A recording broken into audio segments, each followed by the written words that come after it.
베드로전서 두 번째 설교 말씀, 산 소망으로 보호받는 나그네들이라는 제목으로 말씀을 나누겠습니다.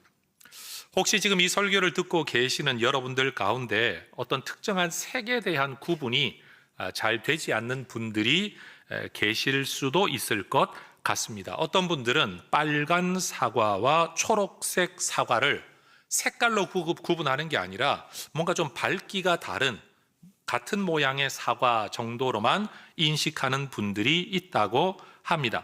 한국인들 가운데 보편적으로 이러한 색인식, 색각 기능에 이상을 가진 분들은 전 인구의 4%에서 8% 사이 정도라고 합니다. 그러니까 100명이면 4분이나 8분 정도가 이런 색인식에 일반인들과는 좀 다른 인식을 하는 분들이 있다라는 거죠. 색맹이라고 표현되어질 정도의 아주 심각한 상황은 1000명에 한두 분 정도 있을까, 그런 통계가 있다고 합니다.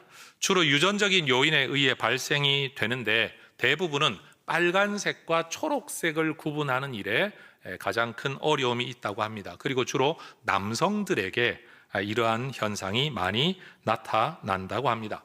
자, 여러분에게 그림 하나 보여드리겠습니다. 흔히 우리가 말하는 일반적인 분들은 이 세 개가 다 달리 보입니다. 그런데 색약이라고 일컬어지는 분들은 앞에 두 개의 그림이 같이 보이고 세 번째 것만 다르다고 느끼십니다. 그런데 색맹이라고 느끼는 분들은 세 개가 다 똑같이 보인다라고 합니다. 여러분, 나는 태어나면서부터 그랬었기 때문에 다른 인식을 해본 적이 없는 거죠. 그런 분들은. 그래서 도대체 누군가가 말해주지 않으면 이게 이렇다라고 설명을 해주더라도 머리로는 이해가 되지만 내 눈에는 계속 그렇게 보이기 때문에 사실은 이건 특별한 계기에 특별한 검사를 받지 않는 이상은 내가 그렇다라는 것을 자각하기에 어렵습니다. 그런데 이러한 색각 기능에 대해 제가 지금 이야기하고 있는 이유가 있습니다. 저는 우리 인류가 가지고 있는 죄에 대한 개념, 인간이 살아가는 인생에 대한 개념, 이 세상에 대한 개념이 이것과 비슷하겠다라는 생각을 하게 됩니다. 태어나면서부터 그렇게 보아왔고 죽을 때까지 그렇게 보고 있고 다른 사람도 다 그렇게 보고 있다. 역사를 보더라도 내가 만나지도 못했던 옛날 사람들도 다 그랬다더라 라는 이 내용. 그래서 인간의 삶이라는 건 원래 그런 거야 라는 인식을 우리 모두가 가지고 있다라는 거죠. 인간의 삶을 기록한 역사라든지 인간의 생각을 정리한 철학이라든지 아니면 인간이라면 공동체 안에서 이 정도는 살아야 돼라고 말하는 윤리를 이야기하든지 결국 그 모든 것들은 내부자인 세상의 내부자로 살아가고 있는 인간의 기록입니다. 그러니 우리는 이 인간의 관점을 넘어설 수가 없습니다. 태어나면서 죽을 때까지 보아왔고 들어왔고 나만 아니라 딴 사람들도 다 그렇게 말하는 생각 속에 우리가 살아가고 있기 때문입니다. 만약 우리가 뭔가를 다르게 인식을 하려면 내가 내 안에만 있어서가 아니라 내 바깥에 뭔가가 들어와야만 비로소 새로운 생각을 우리는 할 수 있습니다. 성경은 1차적으로는 사람의 기록이 맞습니다. 그러나 이 성경 기록에는 하나님의 직접적인 말씀이 남아있고 하나님과 교제하며 살았던 사람들의 이야기, 하나님의 관점이 반영되어진 기록이 성경입니다. 우리는 이 성경을 통해서 태어나면서부터 가지고 있었던 자연인으로서는 얻을 수 없었던 인식과 안목을 얻게 됩니다. 고린도전서 2장 14절에서 바울은 그렇게 말을 합니다. 육적인 것으로는 영적인 것을 이해할 수 없다. 다시 말해 태어나면서부터 누군가가 만약 색약이라는 그러한 상황 속에 태어나고 살아온 분들은 누군가가 아무리 옆에서 이렇게 설명을 해줘도 내 눈에는 보이지 않습니다. 그런데 그게 한 사람이 아니라 대부분의 사람이 그렇다라고 설명을 하면 내 눈에 보이지는 않지만 그런가 보다라는 동의까지는 나아갈 수가 있겠지요. 오늘 베드로가 우리에게 들려주는 이야기가 바로 그겁니다. 내 인생의 현실은 뜨내기 나그네, 흩어진 나그네로 살아가고 있는데 죽으면 끝나는 줄 알았는데 그게 전부가 아니라는 이야기를 베드로가 들려주고 있다는 거죠. 하나님께서는 천지 창조 직후부터 인간에게 말씀하십니다. 하나님의 창조 질서를 깨뜨리고 하나님의 명령을 어기면 죽음이라는 상황에 들어가게 될 거다라고 태초부터 하나님께서 사람에게 말씀을 하셨습니다. 따라하십시다. 반드시 죽으리라. 오늘날 우리는 경험을 통해 또는 기록을 통해 누군가가 죽는다는 것을 목격하기도 하고 알기도 합니다. 죽고 나면 장례의 어떤 과정을 거치죠. 땅에 묻든지 불에 태우든지 아니면 나무에 어떻게 하든지 물속에 어떻게 하든지 심지어 저쪽 높은 산 지역에 가면 새가 와서 쪼아먹게 만들든지 어떤 형태로든지 다양한 장례법을 거칩니다. 그리고 상당한 시간이 흐르고 나면 사람과 흙을 구분할 수 없는 상황 속으로 자연분해 상태로 들어간다는 것을 우리는 경험적으로 지식적으로 다 알고 있습니다. 그런데 제가 질문해 볼게요. 하나님께서 아담에게 말씀하실 때 반드시 죽으리라 라고 말씀하실 때 여러분 아담이 죽음을 경험해 본 적이 있을까요? 자기 앞에 존재했던 인간이 없습니다. 자기도 지금 오랜 세월을 살면서 늙어감을 경험한 그 정도의 시간도 흐르지도 않았습니다. 다시 말해 아담은 하나님으로부터 죽음에 대한 이 이야기를 들으면서도 죽음이 뭔지를 인식할 수가 없었습니다. 죽음의 실체를 목격하거나 경험해 본 적이 없기 때문입니다. 범죄한 이후에 비로소 에덴 동산에서 내어 쫓기며 하나님이 말씀하실 때에 너는 흙이니 흙으로 돌아갈 거다라는 말씀 속에서 죽음이라는 단계로 들어가면 내 존재가 저런 흙먼지처럼 되는구나 정도의 인식만 가지고 있었을 뿐입니다. 아담은 하나님께 범죄하여 생명의 근원이신 하나님으로부터 멀어졌습니다. 마치 태양으로부터 멀어질 때 일어나는 현상이 있죠. 추위를 느끼는, 생명이 자라날 수 없는 그것처럼 생명의 근원이신 하나님으로부터 멀어짐으로써 생명력의 단절 또는 약화가 일어나는 겁니다. 하나님의 생명의 모든 자원이 공급되는 에덴 동산에서 내어 쫓긴 이후에 에덴 동산, 다시 말해 하나님의 생명력의 모든 자원이 공급될 때의 삶과 그것이 끊어졌을 때의 삶이 무엇인가를 그는 경험하게 되죠. 수고해야 될 거다, 땀을 흘려야 될 거다, 엉겅퀴를 낼 거다. 그것이 저주의 상황이다. 성경은 그렇게 설명하고 있는 겁니다. 그러니 여러분, 하나님이 말씀하신 죽음은 세 단계로 요약해서 우리가 설명할 수 있습니다. 첫 번째는 저주의 상황 속에서 살아가는 삶이에요. 두 번째는 육체의 죽음이죠. 세 번째는 영원한 죽음입니다. 이 모든 것들을 통틀어 우리는 죽음이라고 말을 하는 겁니다. 아담은 에덴 동산에서 내어 쫓겨 이 저주받은 삶을 먼저 살아야만 했습니다.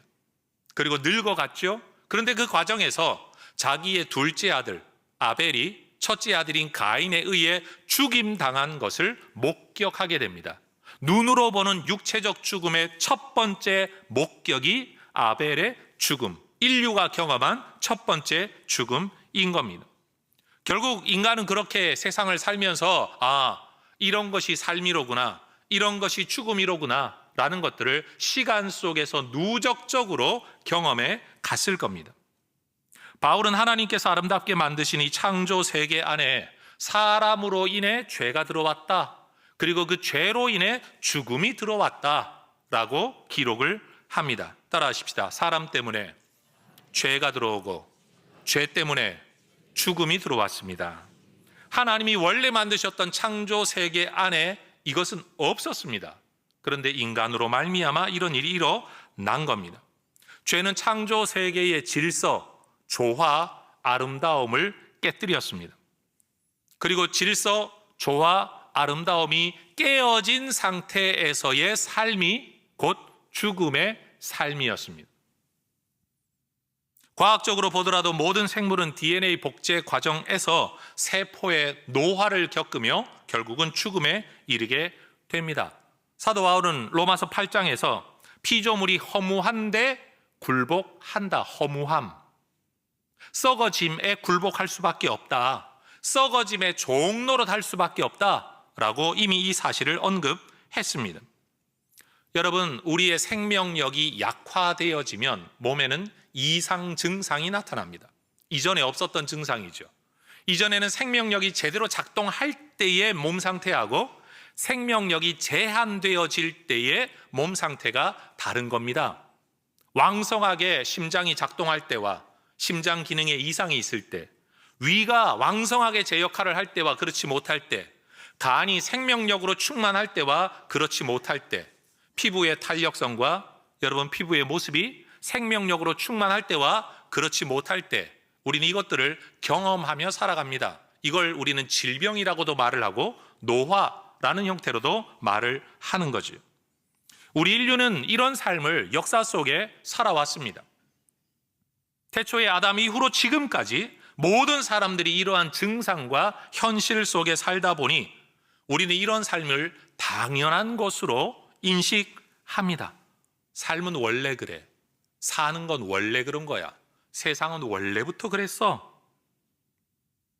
세상의 모든 것에 죽음이 있고 소멸이 있다가 보니 우리는 이것을 당연한 것으로 받아들이는 겁니다. 그런데 왜 이런 일이 있게 되었는지, 이런 일을 넘어설 가능성이 있는지를 우리는 생각지 못하죠.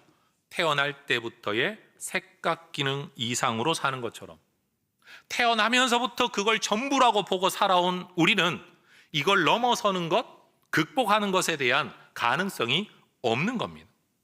누구나 그렇게 살다 보니 인생이 그런 것이라고 여기고 있을 뿐이지 왜 이렇게 되었는지를 인간은 설명하지 못합니다. 오로지 인간의 생각의 내부적 고발이 아닌 외부로부터 주어진 하나님의 말씀만이 우리를 넘어서는 관점을 우리에게 알려줍니다.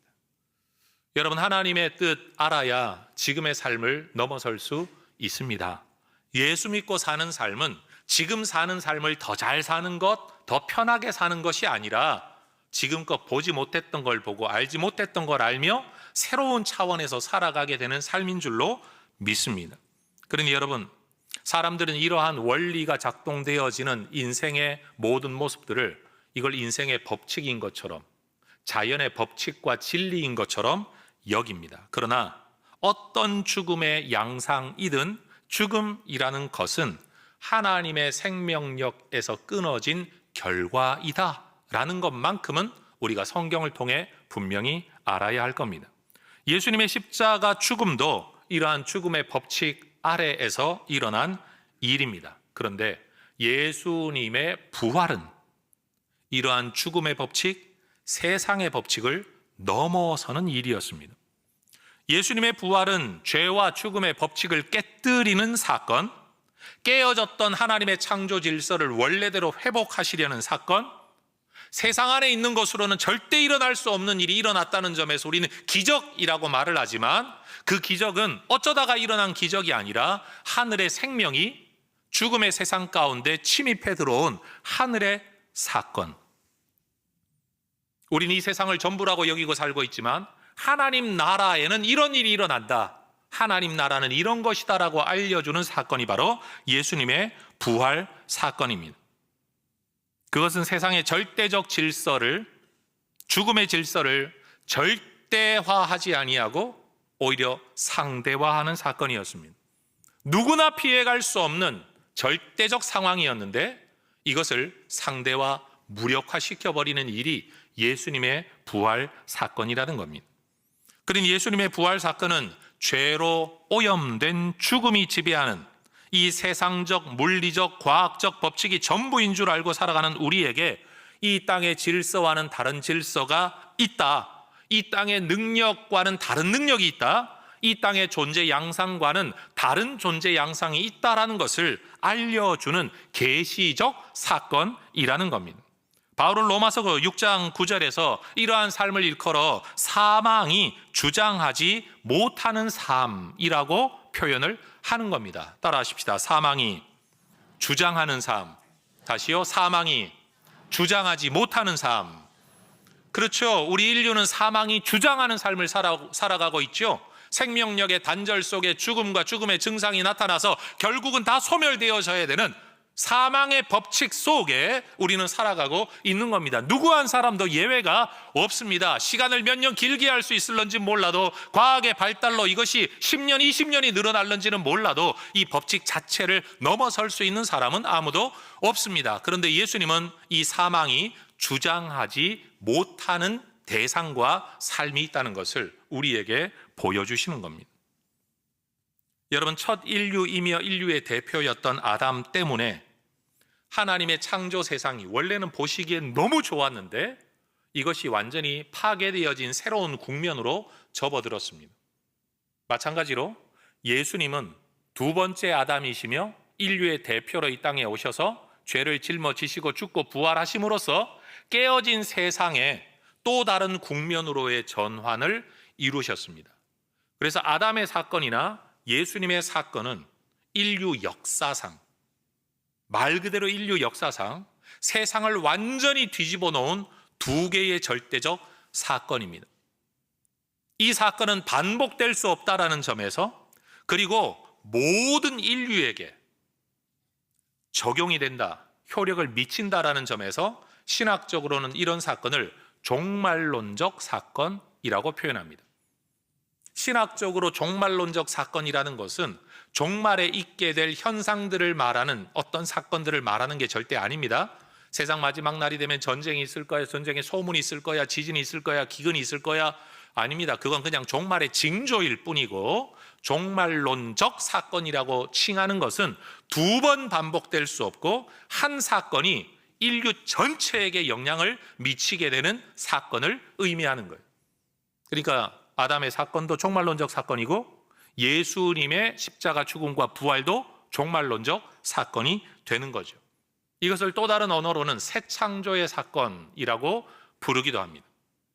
여러분, 그래서 베드로는 우리의 구원을 위해 이런 예수님을 보내어 주신 하나님을 찬양하죠. 그게 3절의 시작입니다. 하나님을 찬양하리로다, 찬송하리로다.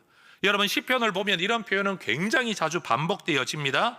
유대인들의 전통적인 찬양 고백의 형태 문장이지요. 그런데 베드로는 여기에 뭘 더하는가 하면 우리 주 예수 그리스도의 아버지이신 그 하나님을 찬양해야 된다라고 말합니다. 여기서 유대교와의 차이가 일어나게 되는 거죠. 사람들은 이렇게 말을 합니다. 만약 절대자가, 유일한 절대자가 존재한다면 그분은 한 분일 거야. 그 절대자가 한 분이라고 한다면 기독교가 믿고 있는 하나님이나 온 세상의 종교가 믿고 있는 그들의 하나님도 결국은 절대자일 거기 때문에 이 하나님이나 저 하나님이나 다 똑같은 하나님이지 않을까? 라고 이야기를 합니다. 논리적으로는 맞는 말입니다. 그런데 차이점이 있습니다. 우리가 믿는 하나님은, 성경이 말씀하는 하나님은 우리를 구원하기 위해서, 죄 문제를 해결하기 위해서 죄 없으신 당신의 아들을 이 땅으로 보내시고 죽음으로 내모셨습니다. 그런데 세상의 다른 종교의 신이라고 일컬어지는 누군가들은 그런 방식으로 인간의 구원을 이루거나 죄 문제를 해결하지 않습니다. 돈 더 갖다 바치면 죄 없어진다. 심지어는 교주와 성관계를 맺으면 죄가 없어진다. 아니면 네가 더 열성을 가지고 많은 기도를 하면 또는 제사를 지내면 죄가 없어진다라고 이야기를 합니다. 자, 그런 면에서 인간에게 구원의 길을 제시하는 한 신이 있다고 한다면 여러분, 어떻게 그 신이 다른 구원의 길을 이야기하겠습니까? 그런 면에서 세상이 말하는 어떤 종교의 신이 절대자라고 칭할지라도 그들은 절대자일 수가 없고 진짜 하나님일 수가 없습니다. 그렇기 때문에 어떤 하나님이 진짜 하나님인가를 알 수 있는 기준은 우리의 죄를 대신 짊어지시고 죽임당하신 예수님, 그리고 부활하신 예수님이 이분이 하나님이다, 이분이 창조주다, 이분이 내 아버지다라고 말하는 그분이 진짜 하나님인 거죠. 제 표현을 다시 하겠습니다. 여러분, 우리가 진짜 하나님을 찾아간다고 해서 진짜 하나님을 만날 수 있는 게 아니라 우리의 구원을 위해 자기의 목숨을 내어주신 예수님이 이 땅에 오셨고, 그 예수님이 이분이 하나님이라고 말하는 그 하나님이 우리가 믿고 따라가야 될 하나님인 줄로 믿습니다. 우리는 하나님을 인식하지 못합니다. 색각기능 이상자들처럼 말이에요. 신처럼 보이는데 사실은 신이 아닌 거예요. 신인 줄 알았는데 신이 아닌 거예요. 그렇게 인류는 살아왔어요. 그런데 하나님이시고 하나님의 아들이신 예수님이 오셔서 인간 세상 안에서가 아니라 인간 세상 밖에서 인간 세상 안으로 들어오셔서 진짜 하나님이 누구인가를 우리에게 알려주신 거죠. 내 눈으로는 여전히 보이지 않아요. 그런데 보시는 그분이 하나님이다 라고 말씀해 주심으로 우리가 비로소 하나님을 알 수 있게 된다라는 겁니다. 여러분, 그래서 유일하신 이 한 분 하나님을 믿을 수 있도록 이 예수님을 우리에게 보내시고 그 예수님이 믿을 수 있는 분이라는 사실을 알려주시기 위해 십자가의 죽음과 부활의 사건을 일으키신 이 일이야말로, 이것을 믿는 믿음이야말로 우리에게 산 소망이 됩니다. 그게 바로 3절이 말하는 거예요. 따라 하십시다. 산 소망. 소망은 단순히 미래에 이루어지기를 원하는, 희구하는, 염원하는 것 정도가 아닙니다. 이 소망은 근거가 있죠. 그래서 산 소망이에요. 능력으로 작용합니다. 효과가 있습니다. 올바른 소망입니다. 그래서 산 소망입니다. 여러분, 우리가 가지고 있는 이 믿음, 이 안에서 주어진 산 소망, 이 소망이 산 소망이 되는 이유는 우리의 소망의 대상이 썩어 없어지는 세상의 죽음의 법칙이 작동하는 이 안에 있는 것이 아니라 죽음의 법칙을 넘어선 영원하신 창조자 하나님이시기 때문에 이것이 산 소망입니다. 이 땅에 있는 것들을 아무리 많이 원하고 또 그것을 이루었다고 할지라도 결국 우리는 내가 썩어 없어지든 재물이 썩어 없어지든 결국은 썩어 없어지는 것들을 평생 바라고 살다가 다 죽어갑니다. 그래서 사람들은 인생은 허무하다라고 말하는 겁니다. 헛되다라는 솔로몬의 표현 그대로이죠. 바울의 표현에 의하면 그것이야말로 썩어지는 것, 소망도 썩어지고 소망하는 존재도 썩어지고 소망하는 대상도 썩어지고 전부 썩어지는 것들만 바라고 있으니 썩을 소망이 되는 겁니다.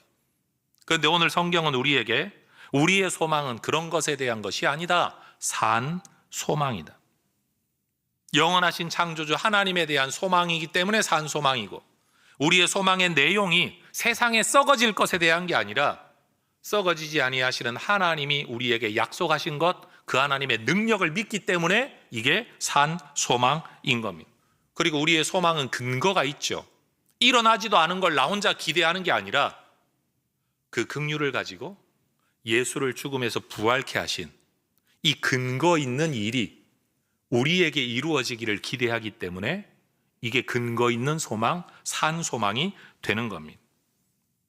여러분, 예수님의 부활이 우리에게 산 소망이 되는 이유는 예수님을 다시 살리신 하나님의 긍휼이 여전히 우리에게도 베풀어져서 그 긍휼로 예수님을 살리신 것처럼 그 긍휼로 우리를 거듭나게 하신, 부활이라는 말을 여러분 다른 단어로 바꾸면 거듭난 거 아닙니까?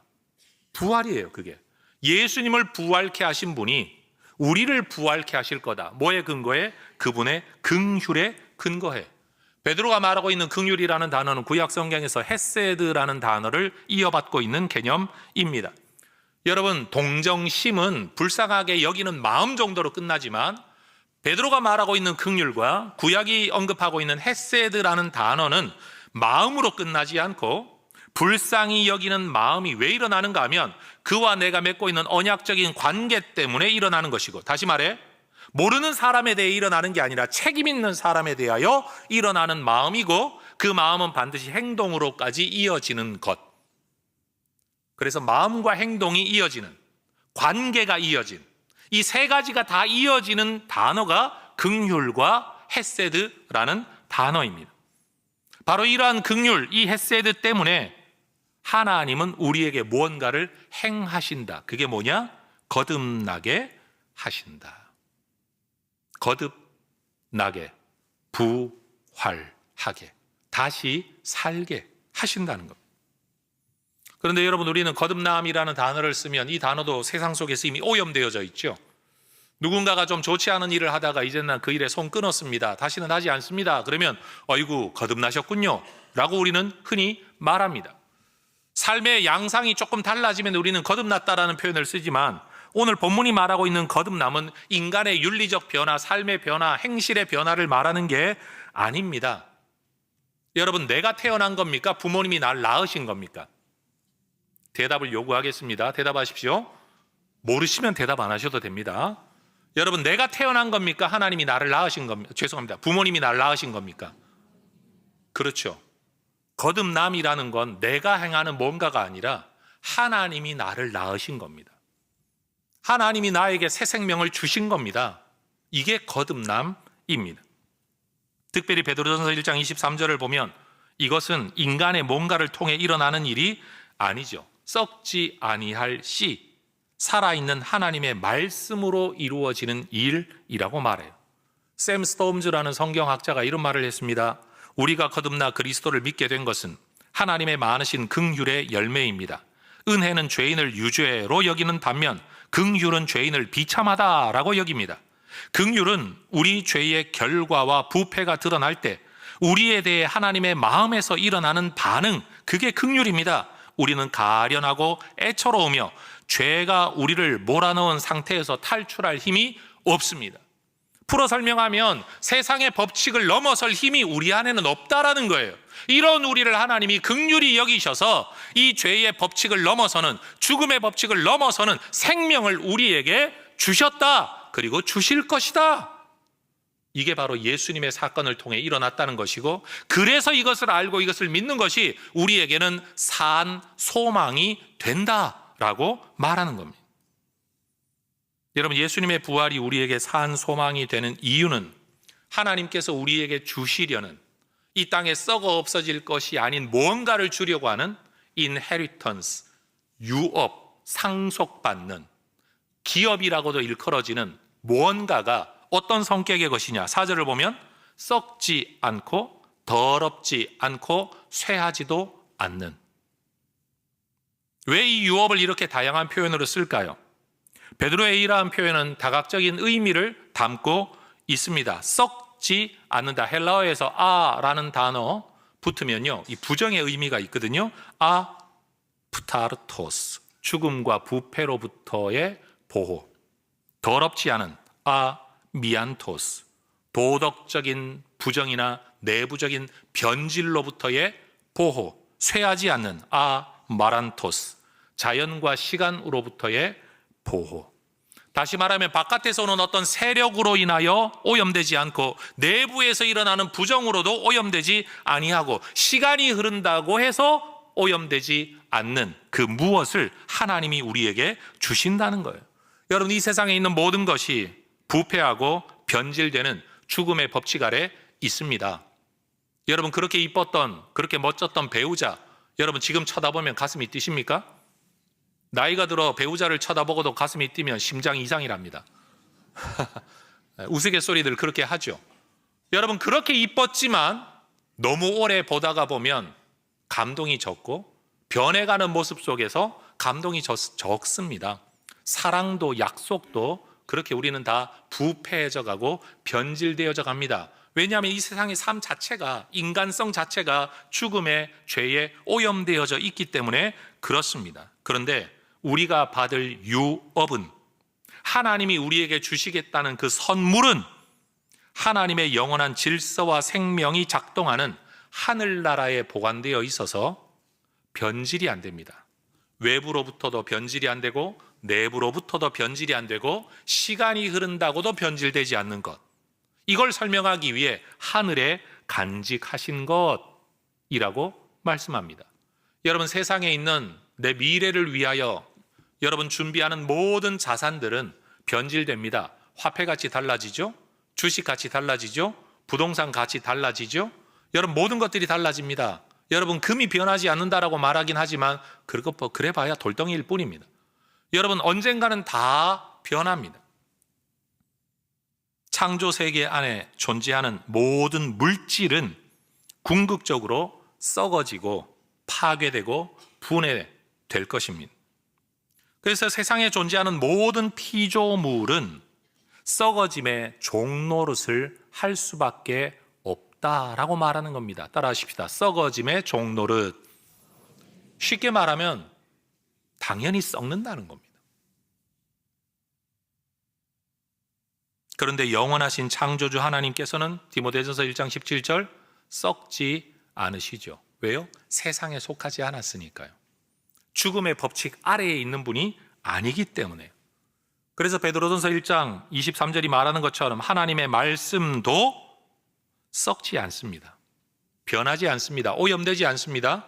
하나님의 말씀은 영원한 줄로 믿습니다. 시간이 흘러도 말씀하신 그 말씀은 내게 말씀하신 것이 아닌데도 그 말씀을 내 말씀으로 우리가 말씀을 통해 성경을 통해 받아들이면 그 말씀은 여전히 효용성을 가집니다. 왜냐하면 그 말씀은 썩는 것, 변하는 것, 대상에 국한된 것이 아니기 때문에 그렇습니다. 그 말씀이 인간의 말이 아니라 하나님의 말씀이기 때문에 그렇습니다. 우리가 받게 될 부활의 몸 또는 하늘에서 받게 될 그 어떤 모든 것들이라도 썩지 않고 더럽지 않고 다시 늙어 병들고 죽지 않을 겁니다.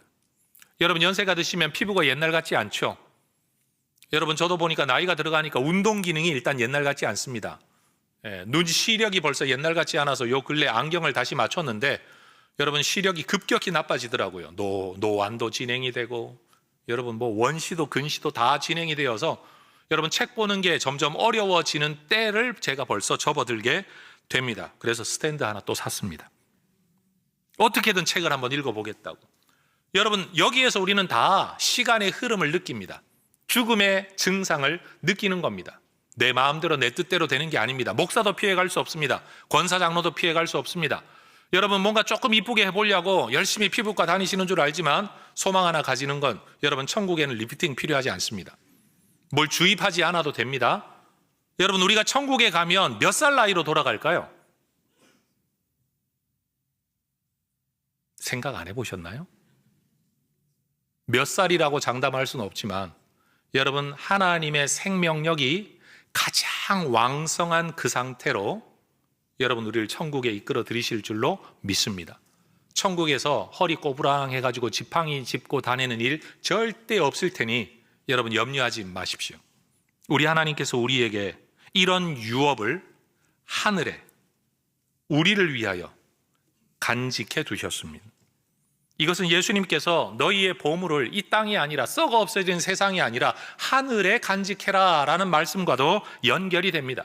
너희가 이 땅에서 어떤 보물을 쌓든지 추구하든지 그거 전부 썩는다. 도둑질 당할 수도 있다. 변질된다. 가치가 달라질 거다. 그렇죠. 어릴 때 여러분 장난감이 그렇게 높은 가치였는데 나이 들어서도 장난감이 그렇게 높은 가치인 사람은 없을 겁니다. 이 땅에서 여러분 돈 아무리 벌어도 어른들이 그렇게 말씀하세요. 늙으면 돈 쓸 힘이 없어서 돈이 의미가 없대요. 성경은 여러 곳에서 우리가 받게 될 하늘의 유업이 있다는 것을 정말 많이 말씀하고 있습니다. 여러분 그런데 또 하나 중요한 오늘 본문의 구절은 예수님의 부활이 우리에게 산 소망이 되는 이유가 뭐냐 하면 우리가 받을 유업만 그렇게 변질되지 않고 하늘에 잘 간직하신 게 아니라 그 유업을 받을 우리도 이 땅에서 하나님이 보호하신다는 겁니다. 말세에 나타내기로 예비하신 그 구원을 얻을 때까지 하나님의 능력으로 보호하신다. 따라하십시다. 하나님께서 나를 보호하십니다. 하나님은 우리가 상속받을 유업만 지키시는 분이 아니라 그 유업을 받을 우리도 지키십니다. 우리는 하늘의 유업을 받을 수 있을지 없을지 고민할 필요가 없습니다. 왜냐하면 여러분 지금 우리가 여기 믿는 자로 존재하게 된 이유가 내 믿음 때문이 아니라 나를 긍휼히 여기신 하나님의 은혜 때문에 이 자리에 와 있는 것처럼 여기서 내가 어떻게 저기까지 가나 고민할 이유가 없는 건 여기서 거기까지 가는 것도 저기서 여기까지 나를 인도하신 하나님이 거기까지도 인도하시고 지키실 거라는. 그래서 여러분 미래가 불확실할 때마다 우리는 과거를 돌아봐야 됩니다. 내가 하나님 만난 게 내가 믿고 싶어서 알고 싶어서 그렇게 했을 때인가? 아니지. 아무것도 모를 때 하나님이 나를 만나게 하셨지. 누구를 통해 듣게 하셨지. 그냥 믿어지게 하셨지. 내 안에 믿음이 생겨나게 하신 하나님. 여러분 그것처럼 여러분 세상 마지막 날까지 하나님이 우리를 지키실 줄로 믿습니다. 여러분 유업의 온전함을 염려할 이유가 없죠? 하늘에 보관되어 있기 때문에. 마찬가지로 유업을 받을 때까지 내가 인내하고 지킬 수 있을까 고민할 필요가 없습니다. 하나님이 우리를 지키실 것이기 때문입니다. 왜 이런 일이 일어납니까? 딱 한 가지입니다. 5절 믿음으로 말미암아 이런 일이 일어납니다. 이 믿음은 지식을 말하는 게 아닙니다. 하나님과 하나님이 행하신 일, 하나님의 말씀에 대하여 인정하고 존중하는 우리의 반응과 태도, 그게 믿음입니다. 여러분, 저도 나이가 들면서 하나님 앞에 이렇게 기도하기 시작한 게 하나가 있습니다. 그게 뭔가 하면, 하나님, 내가 나이가 들었을 때 노화가 일어나고 병드는 건 어쩔 수 없는데 피할 수 없는 일이잖아요. 죽을 때까지 20대의 몸으로 유지하게 해주세요. 이런 기도는 해봐야 응답이 안 돼요, 여러분. 그런데 제가 걱정하는 건 목사가 나이가 들었는데 치매나 이런 게 생겨서 야, 예수가 누구냐? 이런 말을 하게 되는 건 뭘로 봐도 좀 좋지 않아 보여서 하나님, 그런 상황은 피할 수 있게 해주십시오라고 기도합니다. 근데 누군가 언젠가 우리 권사님들하고 제가 그런 이야기를 나누니까 권사님이 굉장히 진지하게 질문을 하시더라고요. 목사님, 나 치매 걸려가지고 혹시나 예수 모른다 그러다가 죽으면 천국 못 가는 거 아니에요? 라고 질문을 하시더라고요. 제가 대답을 드릴게요. 여러분, 질병에 걸려서 뇌 기능에 이상이 와서 인식 기능에 이상이 와서 하는 헛소리는 여러분 정상적인 상황에서의 인격적인 믿음 그리고 구원에 효력을 끼치지 못합니다. 그러니 그런 상황이 안 생기면 좋겠다라는 건 우리의 소망이죠. 근데 그런 상황이 생긴다고 하더라도 우리의 구원은 절대 흔들리지 않습니다. 여러분, 하나님께서 우리를 지키신다는 건 늙지도 않는다, 정신 또렷하게 해줄 거다, 이런 해석이 아니라 그런 것 때문에 내가 너한테 준 구원이 생겼다가 없어졌다가 줬다가 뺏었다가 이랬다가 저랬다가 그런 게 아니다. 여러분, 우리 하나님은 변덕이 죽을 듯 하시는 분이 절대 아닙니다. 기분 좋았다가 나빴다가 하시는 분이 절대 아닌 겁니다. 여러분, 믿음의 방향성은 그래서 우리 자신을 향하는 게 아니라 늘 하나님을 향하는 것이어야 됩니다. 내 삶과 행동과 마음에 근거한 믿음은 계속 요동칠 수밖에 없습니다. 올라갔다 내려갔다 할 수밖에 없습니다. 어느 날은 믿음 좀 있는 것 같고 어느 날은 믿음이 하나도 없는 것처럼 느껴질 수밖에 없는 겁니다. 오늘 세례를 받는 분이 간증한 내용이 있잖아요. 여러분, 자기 자신의 생각은 왔다 갔다 했겠지만 하나님은 일정하신 겁니다. 한번 부르신 그분을 끝까지 기다리시고 끝까지 인도하시는 겁니다. 여러분, 내가 좀 믿음이 있는 것처럼 신앙생활 잘하는 것처럼 여기는 여기에다가 내 믿음의 근거를 두지 말고 하나님의 약속, 산 소망이 되는 그 약속, 거기에 우리의 믿음을 두시기를 축복합니다. 여러분, 우리는 지금 죽음의 법칙이 작동하는 세상을 살고 있습니다. 언젠가 우리는 죽을 겁니다. 우리의 모든 육체는 후패해지고 부패하고 썩어 사라지게 될 것입니다. 이게 과학이고 현실입니다. 눈에 보이는 확고한 진리 법칙입니다. 그러나 이 법칙은 최종적 법칙이 아닙니다. 잠정적 법칙일 뿐입니다. 이 부패와 죽음의 법칙은 창조의 본래 원리가 아닙니다. 죄의 결과로 나타난 임시적인 과정일 뿐입니다. 그것을 우리에게 가르쳐 주시기 위해 예수 그리스도의 십자가 죽음과 부활이 주어진 겁니다. 너희들은 그게 전부인 줄 알지? 원래 그런 줄 알지? 아니야. 그러지 않을 수 있어. 그러지 않은 길이 하나님께 있어. 그러지 않는 길이 예수님 안에 있어. 너희들도 그렇게 되지 않는다는 걸 예수님을 보고 너희가 믿어야 돼. 아니, 2000년 전에만 그러시지 말고 우리 시대에도 한 번 더 일으켜 주시죠. 제가 말하지만 그러면 종말론적 사건이 안 되는 거죠. 모든 인간에게 효력을 미쳐야 될 사건이 되어야 되는데 내가 못 믿겠다는 이유 때문에 똑같은 사건을 두 번 일으킨다. 그럼 여러분, 그 사건의 효력이 전 인류에게 미치지 않는다는 거잖아요. 있을 수 없는 일을 우리가 요구하는 거죠. 예수님의 부활은 단순한 기적이 아니라 인류의 운명을 바꾸는 하늘의 개입, 새 창조의 사건인 겁니다.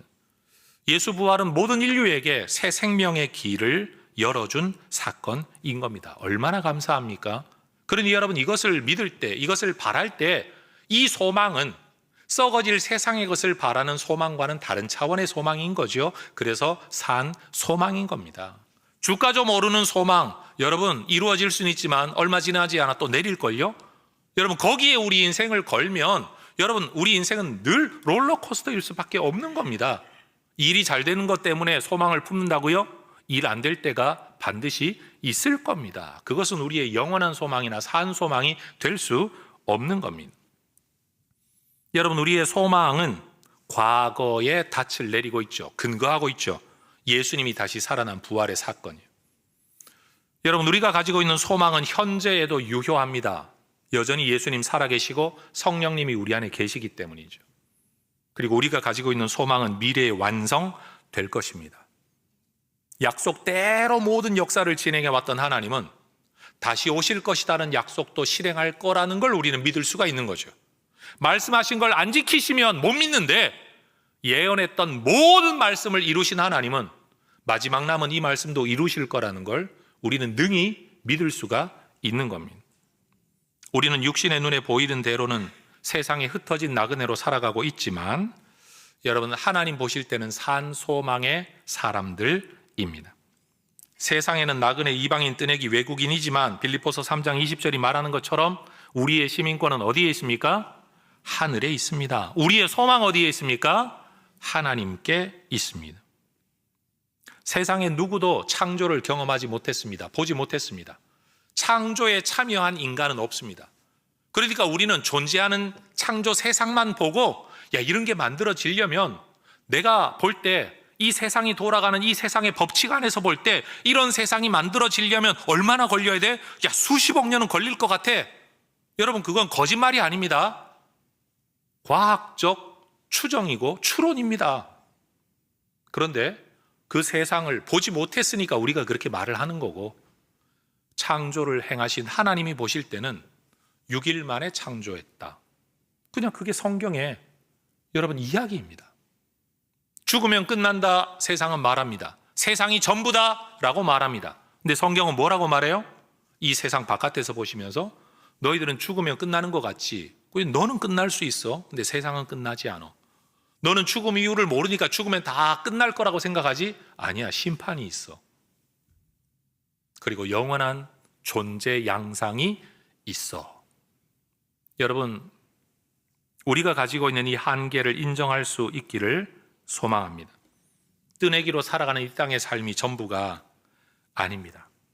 여러분, 육신의 눈으로 볼 수 없는 것을 볼 수 있는 하나님의 백성들 되시기를 주의 이름으로 축복합니다. 이 믿음을 가지고 이 소망을 가진 사람들은 세상 방식 따라 살아갈 수가 없죠. 왜? 다른 사람은 못 보는데 나는 보니까. 다른 사람은 모르는데 나는 알 수 있으니까.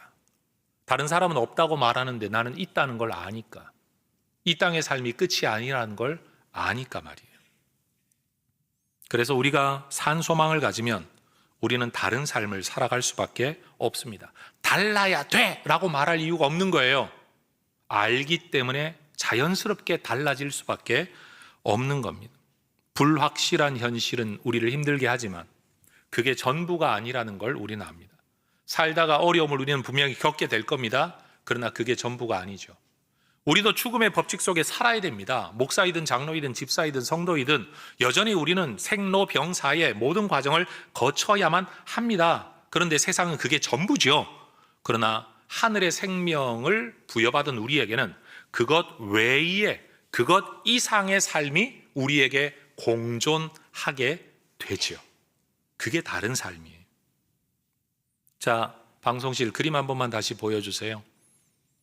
여러분, 처음에 보여드렸던 이 그림 속에 첫 그림에 있는 숫자가 뭡니까? 보이세요? 안 보이시는 분은 제가 질문을 안 할게요. 안 보이시는 분도 있을 수 있으니까. 그러나 기억하십시오. 분명히 첫 그림 안에는 팔자가 있습니다. 존재합니다. 세상 사람들은 저 글자가 없다고 말해요. 심지어 색깔도 구분 안 된다고 말을 해요. 우리는 영적 색각 기능 이상이라는 죽음과 저주 속에 살아가고 있는 존재들입니다. 우리는 성경을 통해서 비로소 저기에 숫자가 있구나. 여러분, 저기 하나님이 만약 글씨를 쓰신다면 뭐라고 써놓으셨을 것 같아요? 내가 너를 사랑한다. 내가 너를 살렸다. 내가 너를 책임진다. 이 땅에서 뭘 못 얻는다고 너무 상심하지 말아라.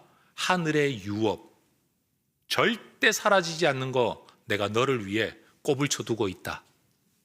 하나님이 그렇게 이렇게 써놓으신 거예요. 여러분, 그 글자가 보이십니까? 거짓말도 잘하시네요. 근데 봐야 돼요. 볼 수 있어야 됩니다. 뭘 통해? 성경 말씀을 통해서 말이에요. 여러분, 이 땅을 사는 동안에 힘겨움과 어려움이 있습니다. 그럴 때는 우리는 간절히 기도해야 됩니다. 근데 기도해도 응답이 안 될 때도 있습니다. 그때도 소망을 놓치지 말아야 됩니다. 그래, 하나님의 어떤 이유 때문에 이 일은 이루어지지 않을 수는 있지만 그래도 내게는 하나님의 사랑이 있고 하나님의 생명이 있고 하늘의 유업이 있어. 나는 미래를 알지 못해. 나는 이 일이 없었으면 좋겠다라고 생각하는 게 내 생각이지만 하나님은 뭔가 이유가 있어서 이 일을 주실 수도 있어. 그래서 나는 감사하며 살 거야. 이겨내며 살 거야. 힘들긴 하지만 찬송하며 살 거야. 괴롭기는 하지만 그래도 나는 기뻐하며 살 거야. 여러분, 이건 시각이 열린 사람만이 살아갈 수 있는 삶의 모습인 줄로 믿습니다. 여러분, 우리 모두 말씀에 근거하여 성령의 은혜로 눈 뜬 자로, 인식할 수 있는 자로 살아갈 수 있기를 축복합니다. 그래서 믿음의 사람들은 말하죠. 하늘이 하나님의 영광을 선포한다. 저 하늘을 보면서도 하나님의 손길을 보는 사람이 있는가 하면, 야, 세상 참 신기하다. 어떻게 이렇게 저절로 생겼을까? 라고 말하는 분들도 있는 거죠. 눈 뜬 자, 눈 감은 자, 보는 자와 보지 못하는 자, 인식하는 자와 인식하지 못하는 자, 소망 있는 자, 소망 없는 자. 여러분, 우리 모두 믿음의 길을 걸어가는 흩어진 나그네처럼 이 땅을 살지만 산 소망을 가진 여러분 하나님의 백성들 되시기를 주의 이름으로 축복합니다. 기도하겠습니다.